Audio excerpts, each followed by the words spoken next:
वैशाली साड़ीज, दुल्हन लहंगे, फैंसी लहंगे, साड़ियों की सभी रेंज का एकमात्र शोरूम वैशाली साड़ीज, घंटाघर के पास, सुजानगढ़। और इस समय आरएलपी सुप्रीमो हनुमान बेनीवाल जी हमारे साथ है, नागौर के सांसद, उनसे बातचीत करेंगे। हनुमान जी, बहुत बड़ा निर्णय आपने, धर्मपत्नी जी इस बार चुनाव लड़ रही है और क्या ये निर्णय मेरा नहीं है, ये खियोंसर की आम जनता का, सर्व समाज का, चुनाव समिति का और नारायण का विशेष रूप से। ये यहाँ से विधायक कौन बने ये निर्णय नहीं है। हम ज्यादा ताकत से कैसे लग सकें सारे लोग, क्योंकि हमारी भी प्रतिष्ठा का सवाल है। और भारतीय जनता पार्टी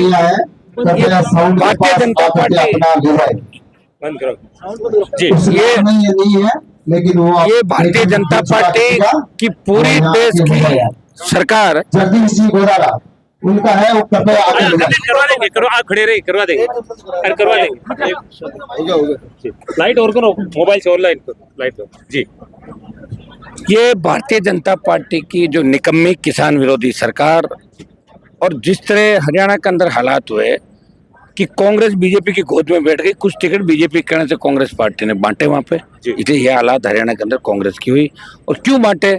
जेल जाने के डर से कांग्रेस के नेताओं। और ये जो 7 सीटों पे जिस तरह कांग्रेस पार्टी ने, हम अलायंस चाहते थे, आपका डूंगरपुर 500 दोनों में एमपी जो अलायंस के अंदर है, और जब सारी सीटें सांसदों को सौंपी तो कायदा तो ये था कांग्रेस पार्टी को हमारे से अलायंस रखना चाहिए था। लेकिन कांग्रेस के नेताओं पे जो गंभीर आरोप पेपर लीक के और आरपीएससी के अंदर जो भ्रष्टाचार के, बजरी के और मिड डे मील के, उन आरोपों की जांच ईडी सीबीआई करे, डरे हुए हैं। और मैं आपको बता दूं कि इस चुनाव के बाद कांग्रेस, क्योंकि मेरा तो स्टैंड था उस समय कि कांग्रेस बीजेपी के जो भी नेता चाहे चोरी करें उनके खिलाफ हम मोर्चा खोलेंगे।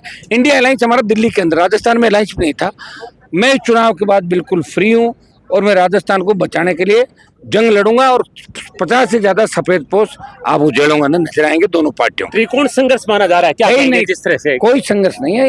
1 लाख से ज्यादा वोट सीधे ही आ रहे हैं राष्ट्रीय लोकतांत्रिक पार्टी के, और 1 लाख ज्यादा वोट 1.25 लाख भी जा सकता है। बहुत बड़े मार्जिन से आरएलपी पार्टी जीतेगी। मैं खियोंसर की जनता का टेस्ट जानता हूँ, आप देखना किस तरह जो डॉक्टर को उतारा गया, रतन चौधरी जी को उतारा गया, महिला के खिलाफ महिला को उतारा गया। नहीं, जब कांग्रेस ने महिला को उतारा तो हमने भी दांव खेला। अच्छा, हम भी बात करें तो लोगों ने कहा अपने भी महिला उतारो जी। अब मेरी इच्छा तो जैसे मैक सिंह जी को लड़ना बाहर से थी, लेकिन लोगों का ये था कोई रिस्क नहीं हो किसी तरह का, क्योंकि पार्टी अगर चुनाव लूज कर जाती है तो इसका संदेश गलत जाएगा राजस्थान के अंदर।